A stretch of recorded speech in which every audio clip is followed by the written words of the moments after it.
সংঘাত, আতঙ্ক আর নিশ্চয়তার মধ্যেই আবারও ভোট। মিয়ানমারের সেনাবাহিনীর পরিচালনায় চলছে বিতর্কিত নির্বাচনের দ্বিতীয় পর্যায়ে ভোট গ্রহণ। আজ রোববার অনুষ্ঠিত হচ্ছে দ্বিতীয় ধাপের ভোট। এর আগে ২৮ ডিসেম্বর অনুষ্ঠিত প্রথম পর্যায়ে ভোটে ভোটার উপস্থিত ছিল উল্লেখযোগ্যভাবে কম।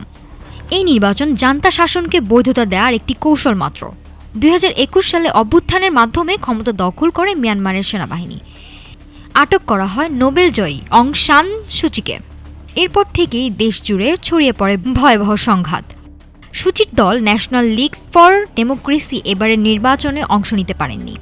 জান্তা বিরোধী বহু দলকে নিষিদ্ধ করা হয়েছে।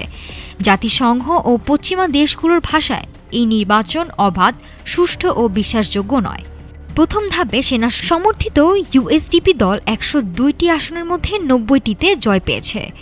বিশ্লেষকদের মতে প্রতিদ্বন্দ্বী দলগুলোকে আগেই মাঠছাড়া করায় এমন ফল অপ্রত্যাশিত নয়। চূড়ান্ত দফায় ভোট হবে ২৫ জানুয়ারি। তবে বিশ্লেষকদের সতর্কবার্তা, সংঘাতের মধ্যে সেনা নিয়ন্ত্রিত কোনো সরকার আন্তর্জাতিক স্বীকৃতি পাবে কিনা তা নিয়ে সংশয় থেকেই যাচ্ছে।